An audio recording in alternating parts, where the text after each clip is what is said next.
Hola, bienvenidos a mi canal. En esta ocasión vamos a conocer los símbolos y la representación de los contactos de los sensores más comunes en electroneumática. Esta es la forma como se representan los contactos de diversos sensores. Como podrán notar, tenemos los contactos del siguiente tipo. Este tal vez es muy conocido para ustedes. Es un contacto de nivel accionado por el nivel de un flujo. El siguiente contacto dice que es un contacto térmico accionado por un relé térmico por el efecto de la temperatura. Lo que quiero que analicen es lo siguiente: la forma como se representa un contacto. Esto sí lo vamos a hacer de forma manual. Si vamos a utilizar un software, existe la posibilidad de que no sean los contactos de esta forma. Muy bien. Entre los contactos que se presentan acá, no todos se utilizan en electroneumática, ya que unos son para fluidos, no para gases, ¿sí? Solo quería mostrarles la representación de cada uno de estos contactos. Pasemos a ver la representación de los símbolos de los sensores. Bueno, en esta pantalla tenemos cómo se representan los sensores. Tenemos desde los más básicos hasta unos bastante complejos. El primero que tenemos acá nos dice que es un contacto de proximidad, dice que es un símbolo genérico. Muy bien. Acá tenemos otro que también es un símbolo, pero este es de un sensor que utiliza un imán. Y bueno, así nos vamos a ir acercando hasta llegar a los que vamos a utilizar. Entre los más comunes que tenemos para utilizar, tenemos este sensor. Dice que es un sensor de proximidad capacitivo y tiene una salida normalmente cerrada. ¿Ok? Acá nos dice que es NC y podemos observar también el símbolo que está normalmente cerrado. Por este otro lado tenemos otro sensor. Dice sensor de proximidad capacitivo. De 3 hilos, salida normalmente abierta. En este caso pueden apreciar, tiene su contacto normalmente abierto.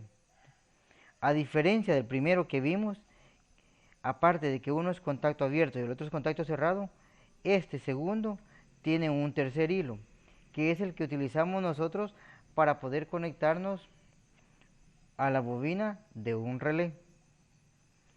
Muy bien. Este otro también sigue siendo un capacitivo, con la diferencia que este es un contacto cerrado, tal cual como vimos el primero. Eh, de estos sensores los hay capacitivos, hay inductivos, hay magnéticos. Bueno, hay diferentes tipos. Hay unos que son ópticos, pero vamos un poquito más adelante y miremoslos más de cerca. Vamos para allá. Muy bien. Este es un detector magnetoresistivo. Dicho de otra forma, es un sensor a base de imán, ¿sí? Dice su funcionamiento, dice que es un detector de proximidad magnético sin contacto. Capta la presencia de campos magnéticos externos mediante el cambio de la resistencia en materiales ferromagnéticos. Un detalle muy importante, en este caso dice, el detector de proximidad tiene una salida PNP. Basándonos en este punto, PNP, significa que cuando tenemos un sensor a 3 hilos, la salida, en este caso por ser por ser PNP, su salida va a ser positiva. En esta parte de acá, cuando él accione, va a mandarnos un pulso positivo. Si fuera un NPN, cuando él accione, estaría mandando un pulso negativo. Ese es el criterio que tenemos que tomar en cuenta para poder conectar un sensor. En este caso, tenemos un PNP. A la salida vamos a conectar nuestro relé y la salida del relé a la línea negativa. Así es como funciona la salida de un sensor PNP o NPN. Vamos a ver el siguiente. Sensor de proximidad inductivo. Muy bien. Como podrán ver, ahí tenemos su estructura física y acá tenemos su simbología. Creo que en la presentación anterior no aparecía. Muy bien. Entonces, este funciona cuando detecta un metal. ¿Sí? Este cuando detecta un metal cierra o abre su contacto dependiendo del tipo de contacto que tenga, si es abierto o si es cerrado. Y acá nos da una regla. Dice, regla válida para detectores de posición inductivos. Cuando más grande es la bobina en el cabezal del detector, tanto mayor es la distancia de conmutación. Bueno, dicho en otras palabras, dependiendo de esta bobina, va a ser el alcance que tenga nuestro sensor para poder interactuar, para poder detectar algo y el cerrar o abrir un contacto. Veamos el siguiente. Este es un sensor capacitivo, su estructura física y su diagrama. Este sí ya lo habíamos visto en la anterior presentación. Su funcionamiento. Dice que evalúa el cambio de capacidad de un condensador en un circuito de resonancia, RC. Si se acerca una pieza al sensor de posición, aumenta la capacidad del condensador. Bueno, para comprender mejor el funcionamiento de este sensor, tendríamos que estudiar a fondo los capacitores. Bueno, en este caso no vamos a hacerlo, simplemente les presento el sensor capacitivo. Veamos el siguiente.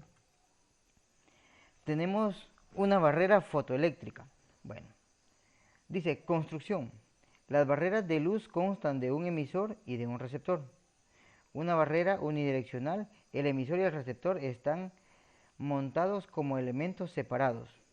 Dicho en otras palabras, este tipo de sensor o este tipo de barrera lo podríamos utilizar en una puerta, ¿sí? Donde uno va a emitir un haz de luz y el otro lo va a recibir. Si alguien lo atraviesa, él automáticamente va a sensar y va a accionar, ya sea que abra o cierre su contacto.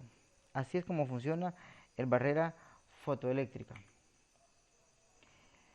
El sensor de reflexión, muy bien, dice que también está construido con un emisor y un receptor. Y el receptor y ambos están en el mismo elemento.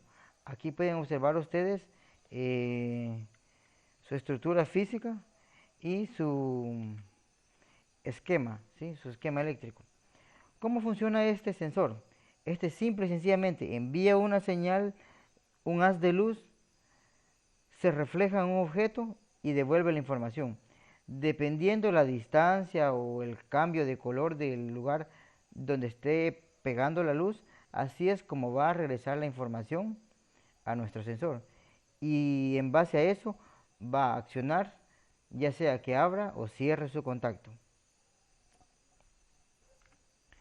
Muy bien, aquí tenemos algunos ejemplos de cómo se conectan los sensores. Bueno, valga decir que hay dos ejemplos que son malos y uno que es correcto. El primer ejemplo que es erróneo es este. Muy bien. Tenemos a nuestro sensor, ¿sí? O al contacto de nuestro sensor acoplado directamente a una electroválvula. Esa es una mala práctica, ya que los sensores no van a soportar la corriente que demandan la electroválvula. Vemos el siguiente ejemplo. Acá colocaron una resistencia, buscando, supongo que según la ley de Ohm, eh, provocar una resistencia. Bueno, no sería provocar una resistencia, sería provocar una corriente, ¿sí? Con esta resistencia y así bajar la corriente que va a pasar por la bobina de la solenoide. Esto tampoco es funcional. Lo funcional es esto que pueden ver por acá. tenemos el contacto de nuestro sensor y con ese contacto podemos activar un relé. Y con un contacto de este relé ya podemos venir y activar una solenoide. ¿Bien? Eso es lo que quería darles a conocer en este video. Y recuerden que todo sensor tiene una propiedad sensible y específica a sus respectivas magnitudes, siendo estas definidas por la intensidad y la cercanía de la misma. Gracias por su atención. Saludos.